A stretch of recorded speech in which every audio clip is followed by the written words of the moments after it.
he is brave, he is courageous, he is honest, he is self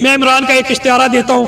Imran خدا کی قسم اللہ تعالیٰ کے قطیہ ہے کہ اللہ کی طرف سے اس کو عزت ہے. یعنی کہ عمران کا جو ہاتھ پکڑتا ہے نا کہ عمران خان ایک پارس کا پتھر ہے. پارس کا پتھر کی آپ کو اشتہارہ یہ ہے کہ اس کو جو پکڑ لے تو سونا ہو جاتا ہے.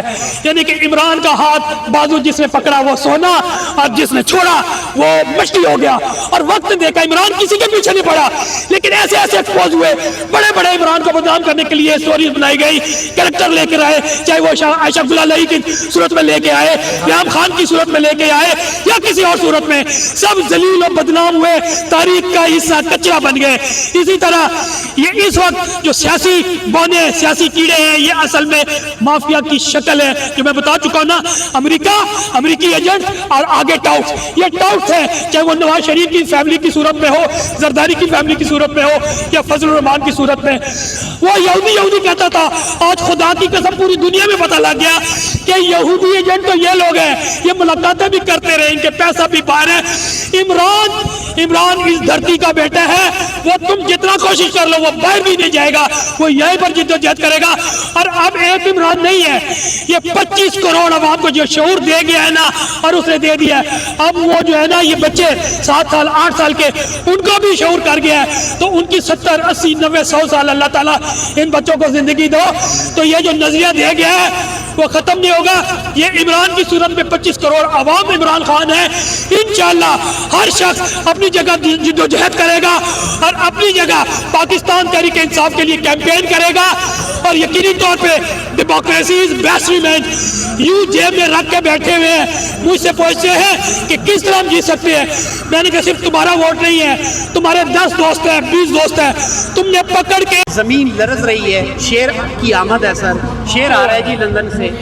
او میرے خدایا, کسی کو میں اگر آپ کو کہہ دوں کہ جناب آپ جن ہیں تو آپ جن تھوڑی بن جائیں گے. اور نواز شریف گوال منڈی کا رہنے والا ہے, گوال منڈی کی ایک چھوٹی سی گلی ہے, میں وہ دیکھ چکا ہوں. لاہور میں میری آزادی زندگی گزری, پھر الیکشن نہ ہوئے تو پاکستان جس طرح 1971 میں ٹوٹا تھا, اگر ذرا سی بھی کوئی غیرت ہے, کوئی شرم ہے, کوئی پاکستان کا تم نے نمک زوڑا جو کھایا ہے ان کے کاروبار ختم کیے جا رہے ہیں. انفارچونیٹلی یہ ساری قوم دیکھ رہی ہے. یہ جو فسطائی حکومت ہے جس شکل میں بھی ہے, غیر جمہوری طاقتیں ہیں, انہوں نے کہا کہ میں نے پاکستان بنتے ہوئے دیکھا تھا, پاکستان کو ٹوٹتے ہوئے دیکھا تھا, اور خدا کی قسم اب پاکستان کو بکھرتے ہوئے دیکھ رہا ہوں. یہ 25 کروڑ عوام ڈیمورلائز ہو چکی ہے. آپ سے محبت کرنے کے بجائے روز بروز نفرت بڑھ چکی ہے. تو خدا را آپ احتجاج کر رہے تھے فلسطینیوں کے لیے, تو آپ نے کیا دیکھا؟ ہم دیکھ رہے ہیں کہ پولیس والے آئے اور آپ سب کو گرفتار کر رہے ہیں. اچھا, میری گزارش یہ ہے کہ ہم انوائٹیڈ تھے, پر پروگرام رکھا تھا فلسطین کے لیے, اظہار یکجہتی کے لیے, جس میں پاکستان اسلام آباد سے مختلف یہ شہری جو ہے یہاں پر آ جائے تھے. ان کو پتا تھا کہ بعد از جمعہ یہاں پر ایک فلسطین کے لیے اظہار یکجہتی کے لیے پروگرام ہو رہا ہے جو پرامن ہوگا اور آئین کے مطابق ہوگا. اسلام آباد کے شہری یہاں پر جب اکٹھے ہوئے تو اسلام آباد پولیس جو یہاں سے پہلے سے موجود تھی اور ابھی ہم جانے والے تھے اس پروگرام میں, تو انہوں نے دھاوا بول دیا, اور تقریباً 30 سے 40 جو اسلام آباد کے شہری ہیں جن کے پاس کسی پارٹی کا جھنڈا نہیں تھا, جبکہ میں سمجھتا ہوں ان کے مطابق کوئی بھی پارٹی کا جھنڈا وہ پکڑ سکے تھے سوائے فلسطین کے جھنڈے کے, ان کے پاس کوئی جھنڈا نہیں تھا, اور ان پہ دھاوا بولا گیا. 30 سے 40 افراد کو پکڑ کر لے کے چلے گئے ہیں, جو بائک تھا ان کے پاس ان کے بھی پکڑ کے لے گئے ہیں. اب بحیثیت ہم قانون دان یہ ضرور کریں گے کہ پاکستان کا آئین جو ہے وہ فنڈامنٹل رائٹ پرووائڈ کرتا ہے کہ وہ آپ اسپیچ کر سکتے ہیں, آپ جلسے جلوس کر سکتے ہیں, اپنے آزادی اظہار خیال کر سکتے ہیں, لیکن ان تمام حقوق جو ہمارے آئین میں موجود ہیں اس کی پامالی کرتے ہوئے ان تمام افراد کو جو کہ پرم شہری تھے اور بحیثیت پاکستانی اور بحیثیت مسلمان, وہ امت مسلمہ کے لیے یکجہتی کے لیے آئے تھے, فلسطین کے مظلوم لوگوں کے لیے یکجہتی کے لیے آئے تھے, اسرائیل کی دہشت گردی کے لیے کنڈیم کرنے آئے تھے, غزہ کے جو مظلومین ہیں جو ہزاروں میں اس وقت تک شہید ہو چکے ہیں, اور میری اطلاع کے مطابق وہ لاکھوں سے زیادہ تعداد میں ہیں جو ہجرت کر چکے ہیں, ان کی عمارتیں بالکل ریز کر دی گئی ہیں, زمین بوس کر دی گئی ہیں. تو میں التماس یہ کروں گا کہ ہم پاکستان میں رہ رہے ہیں یا انگریزی دور میں رہ رہے ہیں, اگر بینگ اسٹوڈنٹ آف کانسٹیٹیوشن اور ہسٹری میں کہوں تو انگریز کی ہسٹری بھی پڑھی ہے. یہ دور تو جو انگریز 1857 سے 1947 تک اس نے یہاں پر حکومت کی اور ہمیں غلام بنایا, لیکن اس دور میں بھی اس طرح کی جو ہے فسطائیت نہیں تھی, ظلم نہیں تھا, آوریت نہیں تھی. تو میں سمجھتا ہوں کہ اس وقت خدا کی قسم پاکستان میں آوریت بھی ہے, آئین ٹوٹ چکا ہے, جمہوریت ختم ہو چکی ہے, آپ کے بنیادی حقوق ختم ہو چکے ہیں. چادر اور چار دیواری پوری قوم نے دیکھا ہے, پوری دنیا دیکھ رہی ہے. چادر اور چار دیواری کے تقدس کی پامالی ہو رہی ہے, گھروں میں گھس کے عورتوں کی عزت پامال کی جاتی ہے, ان کو اٹھایا جاتا ہے, بچوں کو اٹھایا جاتا ہے, بچے مر رہے ہیں ہاسپٹل میں لیکن ملاقات نہیں کرنے دی جاتی, ان کے کاروبار ختم کیے جا رہے ہیں. انفارچونیٹلی یہ ساری قوم دیکھ رہی ہے. یہ جو فسطائی حکومت ہے جس شکل میں بھی ہے, غیر جمہوری طاقتیں ہیں, یہ امریکی ایجنڈے پہ کام کر رہی ہے. میں واضح طور پہ کہہ دوں کہ امریکہ تھرڈ ورلڈ کنٹریز میں کس طرح کنٹرول کرتا ہے سب کو معلوم ہے, اور پاکستان کو 76 سالوں سے جن غیر جمہوری طاقتوں کے ذریعے کنٹرول کر رہے ہیں اس پوری قوم کو پتہ ہے. اور یہ وہی لوگ ہیں جو پاکستان کو 1971 میں حمود الرحمان کمیشن کے مطابق پاکستان کو 2 لاکھ دیے. میں ایک کوٹ کروں گا شمشاد احمد صاحب کے, جو کہ فارن سیکرٹری صاحب رہ چکے ہیں, فارن ڈپلومیٹس رہے ہیں. خدا کی قسم انہوں نے وہ الفاظ کیے, وہ ہو پاکستان کی سچویشن ہے, کیونکہ وہ تقریباً مور دین 85 ایئرز ہے.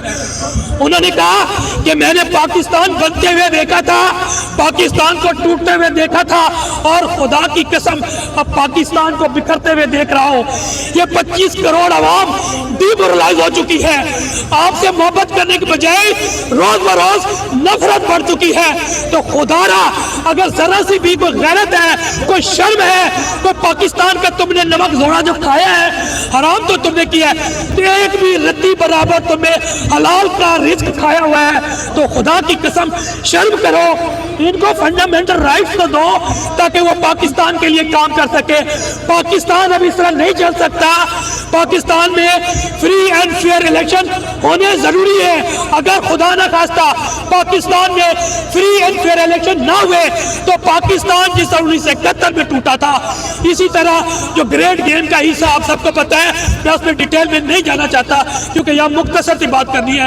تو میں سمجھتا ہوں امریکہ پاکستان کے گریٹ گیم کے حصے کے سازش کا حصہ ہے, اور وہ اپنے ایجنٹوں کے ذریعے اور ایجنٹ اپنے آگے ٹاؤٹ کے ذریعے پاکستان کو اس لیول پہ لے جانا چاہتا ہے تاکہ اپنی مرضی سے اس کے مستقبل کے فیصلے کیے جائیں. سر میں ایک چیز فیل کر رہا ہوں کہ عمران خان کو کی تصویر اگر بٹوے میں مل جائے تو میرا خیال ہے اس پر بھی FIR ہوگی, اور اگر آپ کی فیلنگ کو چیک کرنے پر بھی FIR ہوگی. میں موجودہ صورتحال میں تو میں نے یہ دیکھا ہے کہ پرامن احتجاج تک کوئی ایسی بات نہیں تھی, فلسطین کی بات ہو رہی تھی.